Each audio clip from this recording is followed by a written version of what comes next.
She was accused of fraud simply for sitting in first class, but no one in that airport knew she owned the entire airline. What began as a humiliating encounter turned into a shocking revelation that exposed deep-rooted prejudice and sparked a reckoning no one saw coming. This story will leave you speechless, so let's start from the beginning. The airport was alive with activity, a constant hum of motion and sound. Announcements echoed overhead, suitcases rolled across polished floors, and travelers rushed to their gates, their footsteps blending into a rhythmic melody. Amid this organized chaos, Olivia Daniels stood out. In her late 30s, Olivia exuded elegance and confidence. She wore a perfectly tailored navy suit that accentuated her form and carried a sleek leather bag, a subtle nod to her refined taste. Her polished heels clicked against the floor as she walked toward Gate 12. Her expression was calm, but her thoughts were racing. This wasn't just another trip. This flight to New York represented a pivotal moment in her career. Olivia, a tech entrepreneur known for her sharp instincts and trailblazing ideas, had secured a meeting to present a revolutionary proposal. If successful, it would elevate her company and her career to unprecedented heights. When she reached the gate, she handed her boarding pass to the gate agent with a polite smile. The young woman scanned the ticket, her sharp features devoid of warmth. Olivia glanced around, observing the ebb and flow of travelers. Many were glued to their phones or lost in their routines. Suddenly, the gate agent's furrowed brow caught Olivia's attention. "I'm sorry, ma'am," the agent said with a clipped tone. "This boarding pass doesn't seem to be valid." A jolt of confusion shot through Olivia. "There must be a mistake," she replied, her voice steady. "I purchased this ticket weeks ago. Could you check again, please?" The agent's skeptical eyes narrowed as if weighing Olivia's words against her own assumptions.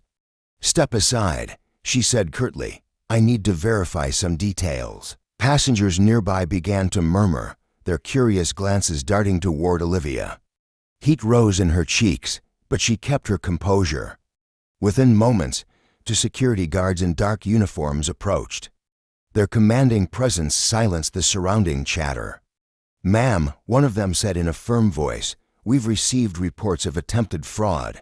You'll need to come with us." Olivia's heart sank, but she straightened her posture. "This is a mistake," she insisted, her tone resolute. But the guards' impassive expressions told her they weren't interested in hearing her out. As the whispers grew louder, Olivia felt the sting of humiliation creeping in. People stared, their judgmental gazes heavy with assumptions. Still, she refused to let her dignity waver. The guards escorted Olivia through the terminal, the clamor of the airport fading behind her. They led her to a stark, fluorescent-lit back room.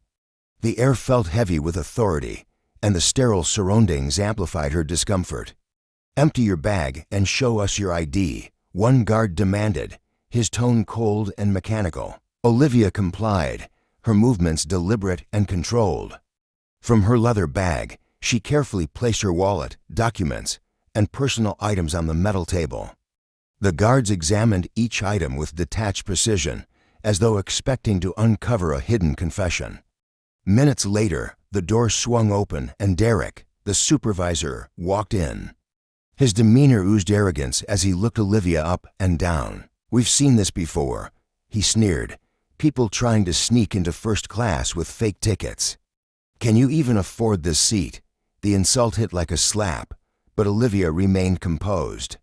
"Look up my ticket," she said firmly. "It's under the name Olivia Daniels." Derek scoffed and began typing on his computer, his dismissive attitude infuriatingly casual. Meanwhile, back in the terminal, a young woman discreetly recorded the entire incident on her phone. She uploaded the video online with the caption, "Black woman humiliated over boarding pass, guess first class isn't for everyone." As Olivia sat in the cold, fluorescent-lit room, memories of past injustices flooded her mind, the subtle biases, the quiet exclusions, the outright prejudices she had faced throughout her life. But she remembered her grandmother's words, "Never let them see you break." An hour dragged by, the hum of the fluorescent lights pressing on her nerves. Olivia sat with her arms crossed, her patience wearing thin. Suddenly, the door burst open. A younger employee rushed in, clutching a tablet. "Mr. Derek," she said, her voice trembling, "you need to see this." Derek snatched the tablet, his expression shifting from irritation to panic as he read the information on the screen. His smug demeanor crumbled. "What's going on?" Olivia demanded, her frustration evident. "What have you found?" The young employee hesitated, glancing nervously at Olivia before speaking.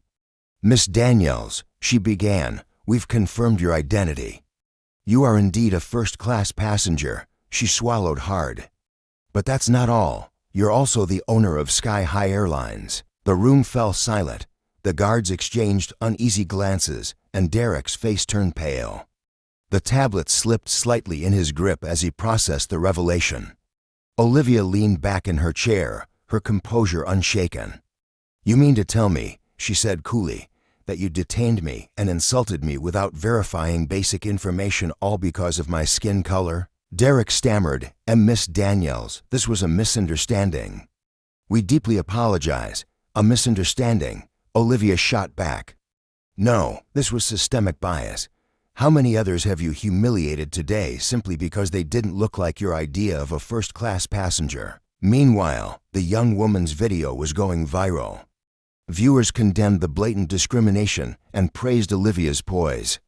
By the end of the day, Sky High Airlines issued a public apology, promising immediate reforms, including mandatory diversity and sensitivity training for all employees.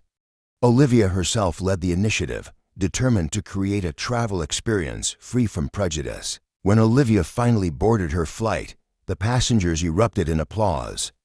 She walked down the aisle with her head held high, taking her rightful place in first class. This wasn't just her victory, it was a step toward dismantling the prejudice that had long tainted the skies. If you enjoyed this story, don't forget to like, subscribe to Unfolded Tales Explained, and press the bell icon so you never miss another inspiring tale.